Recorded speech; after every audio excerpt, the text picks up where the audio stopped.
particulier, c'est un palace. À défaut de pouvoir y dormir, je peux au moins y prendre un verre. Direction le quartier de Riverside, en bord de fleuve. Je crois que c'est quelque chose qui est unique au monde, c'est que tous les palaces, ils sont au bord de la Chao Phraya. Mais comme l'accès à la route, il est assez difficile, et ben ils ont une bonne idée, c'est qu'ils ont mis des navettes gratuites à disposition des clients. Moi, je suis pas client de l'hôtel, en revanche, je pense que le bateau, je peux le prendre. Excusez-moi, monsieur, j'aimerais aller à l'Oriental. Oriental. Yes. Oh, Oriental. Juste un moment. Environ 10 minutes. 10 minutes. Mais je dois attendre ici? Oui, tu dois attendre ici. Okay. Une personne, hein? Une seule personne.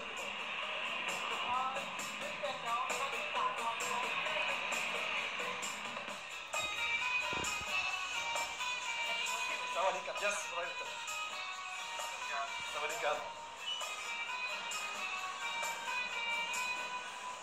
Bah voilà, le bon plan pour faire un tour sur la Chao Phraya. Je suis tout seul.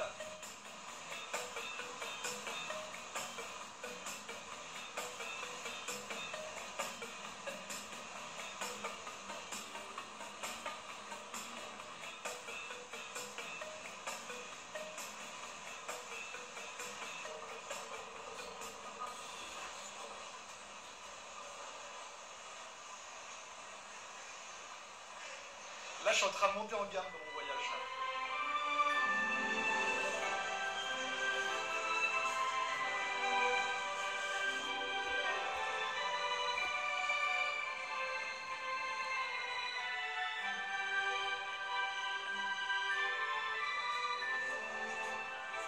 Ça va les gars. C'est excellent. Thank you.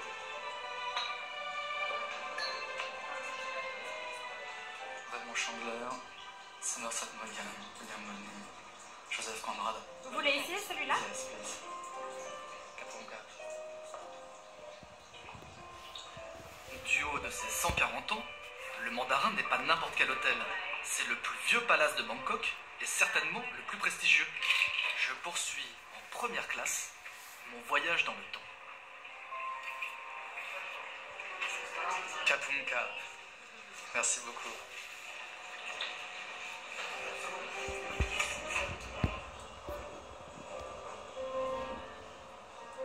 Le Joseph Conrad Cocktail. Non seulement c'est très bon, mais en plus ça raconte une vraie histoire. Joseph Conrad, il a séjourné ici, comme Kipling, comme pas mal d'écrivains voyageurs, et c'est ça que je suis venu chercher. C'est pas les rencontres, il n'y a personne, c'est vraiment les mémoires. Ici, c'est les murs qui parlent. Arrivé en fanfare, décor de polar, le Mandarin est un monument, luxe, calme et littérature, je tiens ma part de rêve à 7 € le cocktail. Pour tenir le standing, direction le spa. Le massage thaï est une expérience incontournable et il en existe de toutes sortes. De tête, de pied, sportif ou à l'huile. Conclusion après des essais quotidiens, la tradition est délicieuse, la technique radicale, et si on associe volontiers massage et prostitution, rien de tout cela à l'horizon, on trouve des centres de massage partout, dans des centres commerciaux, comme dans des temples, sans la moindre ambiguïté. Massage, prostitution, sida, le tourisme sexuel colle à la Thaïlande ses propres équations. Et pour casser l'engrenage de la pauvreté et de la maladie, certains n'hésitent pas à faire preuve de courage et d'imagination. Dans mes explorations tous azimuts, il y a un restaurant que je voulais absolument découvrir. Cabbages and Condoms. C'est un restaurant, mais quand on s'appelle des choux et des préservatifs, c'est forcément un peu plus que ça. C'est déjà un programme. Associé gastronomie et prévention du sida, le mélange est plutôt inattendu. C'est l'œuvre d'un homme, franc-tireur et ministre du tourisme à ses heures. Une personnalité atypique qui fait bouger depuis 40 ans la société thaï. Une visite s'impose. Ça va les caps. Comment vous sont venues toutes ces idées? Quel était votre but? Je ne sais pas ce qu'ont fait mes parents. Ils ont dû donner trop de piment quand j'étais petit. Je sais pas. Quand tu veux faire bouger les choses, tu peux avoir beaucoup d'argent ou juste un peu. Moi, je n'avais pas beaucoup d'argent. Alors j'ai dû trouver des idées originales, créatives.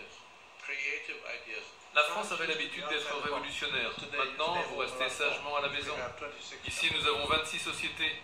Un restaurant est un bon moyen de gagner de l'argent. Pourquoi il y a tant de restaurants français? Pour la nourriture. La nôtre aussi est bonne, on peut gagner de l'argent. En France, les chefs aiment autant la gastronomie que l'argent. Nous aussi. Nous utilisons cet argent pour des choses utiles. Pour l'éducation. Nos bénéfices servent uniquement à rendre le monde meilleur, à financer nos projets caritatifs. Mais un restaurant attire les gens. Si j'avais une église, les gens viendraient? Peut-être que non. Ils viennent ici d'abord pour manger. Donc bien sûr que non. Depuis 1973, je distribue des préservatifs partout, excepté lors des funérailles. Dans les mariages, dans les cinémas, partout. Même dans les conférences, les meetings internationaux, partout. Pour montrer aux gens que c'est concret, que c'est ça qui sauve des vies. Nous avons déjà perdu 16 millions de personnes à cause du sida. Les préservatifs sont la seule protection. Un journal qui n'a pas apprécié mes méthodes a écrit un article pour m'attaquer. C'était pas bon, tout ça. Ils voulaient me donner une leçon. Et ils ont surnommé la capote par mon nom, Michai. D'autres l'ont repris, des caricaturistes, des radios, tout le monde. Ce surnom est devenu un mot courant. Il est maintenant